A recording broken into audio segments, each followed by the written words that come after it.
Okay, so we're on to a couple games against more regular players. I see this guy in playing hundreds once in a while. Don't know a ton about him. As far as I remember, he has kind of like normal-ish tag stats or whatever you want to call them. But I do think he's a bit of an interesting player, so I think check call is probably the only option on this flop. Don't really see anything else, I guess. Um, Maybe some people would advocate a check raise here. If I was going to check raise, I'd probably just make it small, like 160 or something, just to take down the pot now. Get him to fold like his like queen four with like the four of clubs or something. I think that'd be reasonable. On the turn here, I definitely like leading. I'm going to be leading with like all my 10-9s with a flush draw and stuff like that. So I want to put some stronger hands in that range too. I think I'd like to make it a little bit bigger here, like 150. You fold, so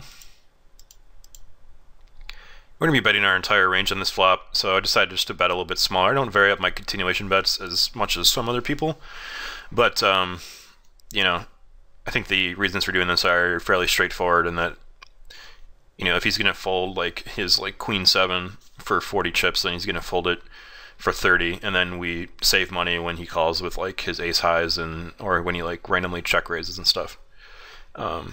Definitely didn't expect him to check raise this board, but you know, this early in the match, I'm not exactly going to go to war over it. I think it's actually like fairly likely he had like a strong range there, just because you know most people are going to realize like that's kind of an unbluffable board. So my 3-bet sizes vary a lot. A lot of times I don't have a ton of rhyme or reason to them, but you know, I think as a standard, if people are calling 3-bets more, I tend to make them bigger, and if people are folding a ton, I tend to make them smaller. So, you know, as a standard though, I'm just making a normal 3x. Like if I knew this guy like was only folding to 40% of 3-bets and he was raising 80%, then I would just make it like 200. And that's, you know, there's a couple of reasons for that. One is you get a lot more money in the pot with a stronger range. And also, you know, you don't mind him like starting to decrease his 3-bet call range a little bit. That's never a bad thing. Bet 1/3 pot here. I'd be betting this with a 10, with an ace sometimes, queen jack, basically my entire range on this board. And in my experience, it just gets a ton of folds. You know, obviously, like people are going to float with their queen jacks and stuff like that, but they were going to do that anyway. So I think it's pretty optimal there. And then I decided to just make a little bit like a little small like blocking bet. I just think he has so many like gut shots and king highs and stuff that I just didn't want to give up the pot. And I wish I had his 3-bet stats in front of me, but maybe I had it that he just didn't fold like 3-bet flop bets at all, so his range was still really wide in the turn.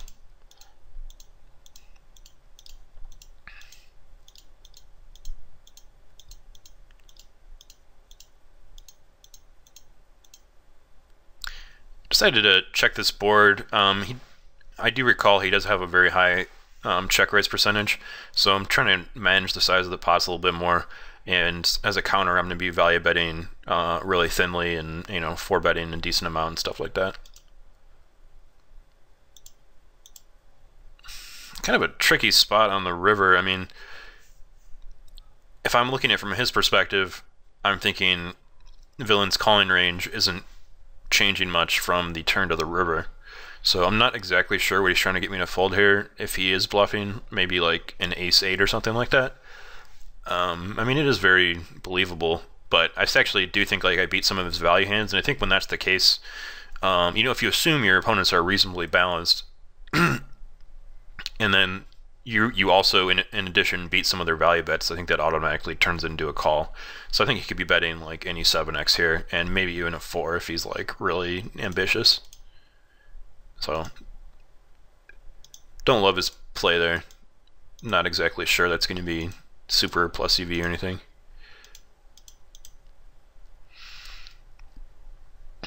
So he bets this turn here, and you know, it's your standard tricky spot and heads up where it's like they're gonna be barreling this turn every time with like every single gut shot. I think based on his bet size, I prefer a fold just because like it with his stack size, I think that probably decreases his barreling frequency a little bit. And I think if he did have like a king queen or a queen nine or a draw like that, he'd probably just bet bigger. But I think this is more of like a call me bet type thing. So I think I prefer folding that turn. And it looks like I might have called here on the river, which I don't really know what I was thinking. I mean, like every gut shot got there, ace king, ace queen, queen nine. Like he literally would have to have like 8-9 or 6-7 or something here for me to be good. So I think this is a pretty clear check fold. Okay, I did fold.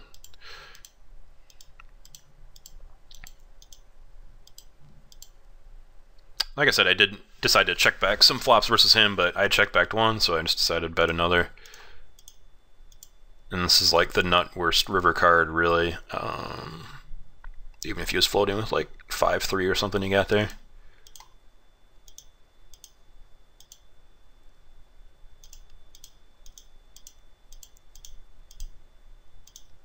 I think it's a pretty good spot for a speculative 3-bet.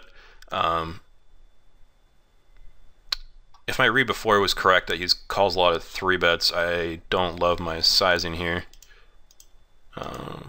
But it worked out, I guess.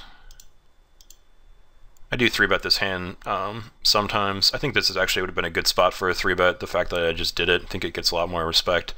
And obviously it plays fine post-flop. He bets 1/4 pot here, and it's tempting to do a lot of things here, check raising, floating out of position. Folding's obviously fine. I wouldn't mind seeing like a lead here on the turn.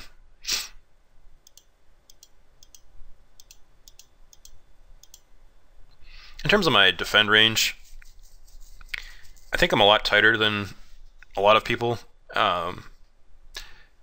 Just based on conversations I've had with friends and stuff Merce has done, I've kind of like combined them to as I saw fit. I mean, obviously it's always dynamic, it's based on what your opponent's doing, but as like a standard, like I see a lot of guys just like in my spot here defending like 10 deuce suited and stuff like that, and jack 3 offsuit, and I just don't think those are going to be great defenses. Obviously I think there's nobody in this world that folds 10-8 of spades in that spot, but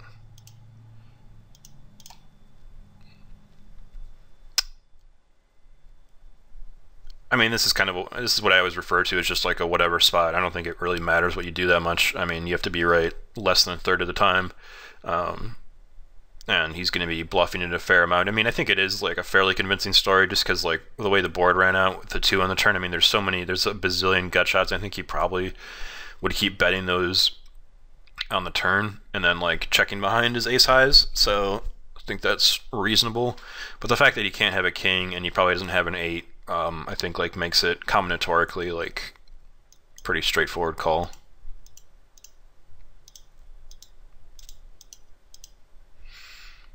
And it's the most straightforward ship ever.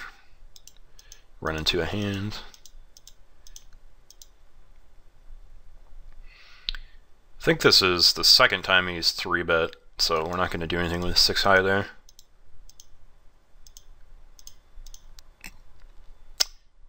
Again, a lot of different things you can do here.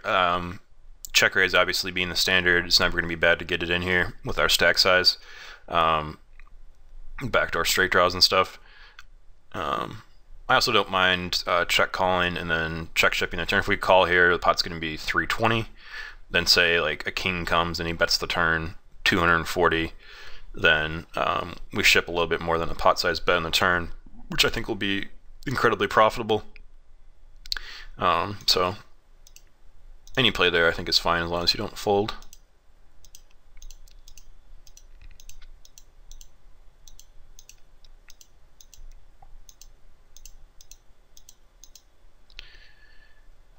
It's interesting to see what people do on these type of textures. A lot of people, you know, like me too, I mean, we'll be checking back this board a lot.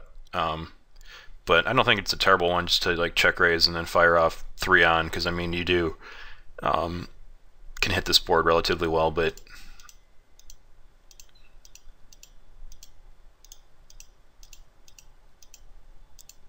so it seems like this guy's pretty astute. I mean, he's changing his bet sizes, his frequencies seem to be changing a little bit. Decided to make a small 3-bet, haven't done one in a while. I think it's pretty convincing, like with his stack size too. So did not work, but I think overall that's going to be a profitable, and especially when we go back here. Like, I'm not in love with defending this with a little bit more than 20 blinds.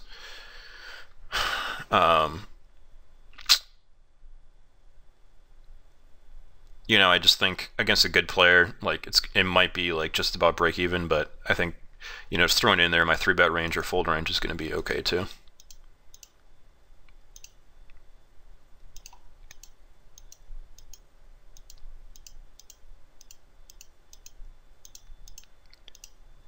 So this is what I'm talking about. I mean, like, he had bet like the 7-5-4 board that was a little scary, that a lot of people check back, but then he checks back this one, and I think he would bet like any, like, I mean, some people definitely check back like Jack 3 here and play more pot control, which I think is actually a good play, but I think I'm more often than not going to have the best hand here. I think he's going to fold. This is interesting. I decided to bet just pot, which I think is good. I mean, I think if he has like a hand like a 9-7, I just want him to fold, you know, a queen 9, which I think he probably would have bet that on the flop, so I take that back, but I kind of like it there.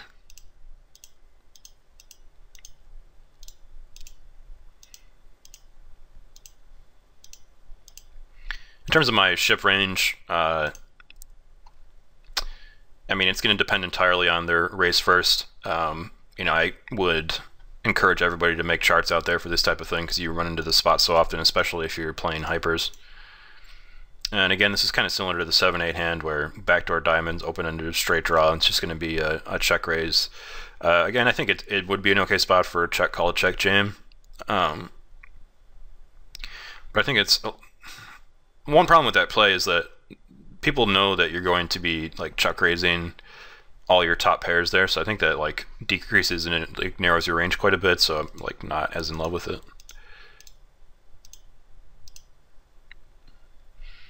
So this is an interesting spot. I think like we have to have this in our 3-bet call range. He hasn't 3-bet enough where I'm going to be shipping this for value. I think it definitely like would be a plus EV play. Let's actually pull up IC Miser here. We can see here that, you know, if we look at King Queen, we're definitely making chips with a shove, assuming, and this is when the big ifs come in. I assigned him a 20% 3-bet range. You know, I think as a standard, most regs at the $100 level and above 3-bet at least 20%. So say like on average they're 3-betting 25%.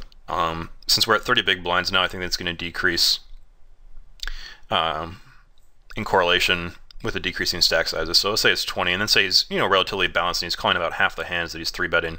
In terms of the hands that he's bluff 3-betting with, it's not really that important. Like, for example, I don't think he's probably 3-betting ace-2 suited, but that just doesn't really matter much in terms of the overall calculation.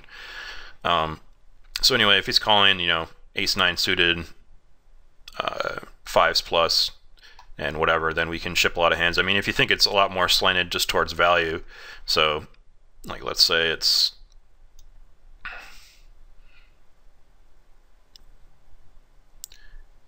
he's going to be like really tight here, and everything he's 3-betting, then he's going to be calling with.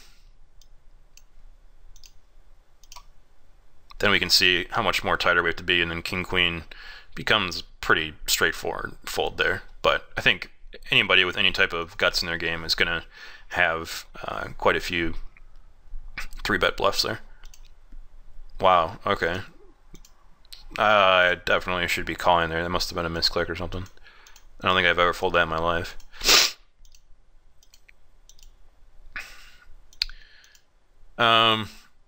With 25 BB here, I think this is a flat, and I don't think it's a good 3-bet.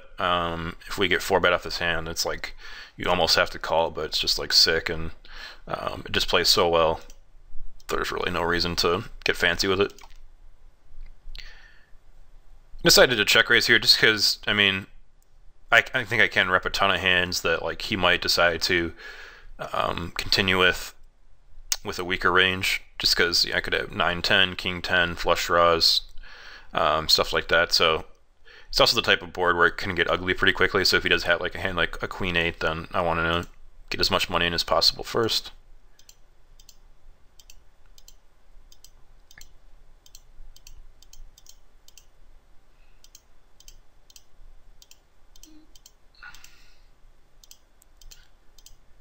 So a lot of folding for a minute. 7-6 offsuit is probably close to a ship here. Again, let's pull up IC Miser. So I was even closer than I thought I was going to be. We can see here that 6-7 offsuit, making about 8 chips if he's raising about 60% and calling 1/3 of those hands, calling 20%. You know, I just try to think of what I would raise in this spot when I'm playing a reg. I try to think of what would I raise in that spot, and then what would I call with. And I think at I think it was 22 BB, 21.5. You know, I'm probably gonna be raising still about like 60-ish%. You know, another thing you want to consider here is what somebody's limping range is. You know, if they're limping a lot and then they're only min raising like 45% at this blind level, then you need to adjust this quite a bit. But just say we take a standard situation, raising 60%, calling 20%, which is like pocket pairs and, you know, ace-x, king 10 plus, whatever. Then it's going to be marginally good. And I think one thing people need to realize too is I think it's good to like take some of these hands that like aren't great at flats at 20 BB, like your, you know, maybe a 9-5 suited or you know, king deuce suited and stuff like that, and turn those into ships. You know, I mean, 3.5 chips. I mean, it's something Mer says though. It's, you know, the things that determine your ROI aren't like the big mistakes. It's the ones that you make constantly. So, you know, if you're folding, say, you know, like a 7-5 suited here to a min raise, 22 chips, and you do that 1,000 times a year, well, that's going to be a lot of money.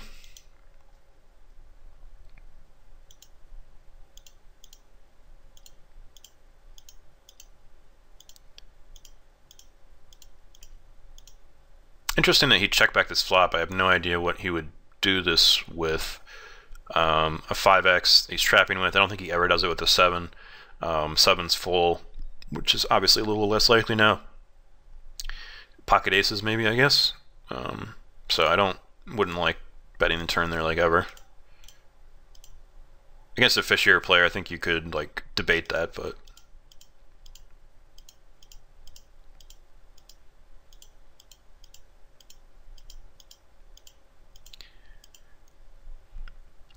this is an interesting spot. I mean, it's the type of thing where if we bet, I think we have to get it in with the amount of money in the pot and how many draws are out there. The thing that stinks is that we have a lot of blockers to the draws that we'd be getting value from. Your 10-8s and queen 10s and king 10s and stuff like that. So it's not great. So in that respect, I wouldn't hate checking back here. And I think like it's not that transparent because I would be checking back this board a ton with like just total air that I'm just giving up on. You know, I have a reasonable give up range. I think a lot of people do on this flop with like ace-2 and pocket 2s and whatever. Especially like this blind depth where at 20 big blinds, I mean, people's flatting range decreases, and it's just more of the connectors instead of stuff like 5-3 suited and stuff that maybe would fold this flop normally. So I think there's some things we can do here. So there's 645 in the pot. You know, I think shipping 1,000 to win 645 is probably like a break-even play. I think calling here and then like shipping the turn or something like that might be marginally better.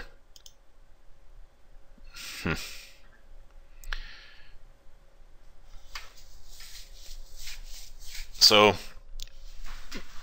we're getting 2-1. This isn't right up here because it's showing how much you're shoving. I mean, we got to call 850 to win. 850 plus 10, so 1660. So I'm gonna be right almost exactly a third of the time.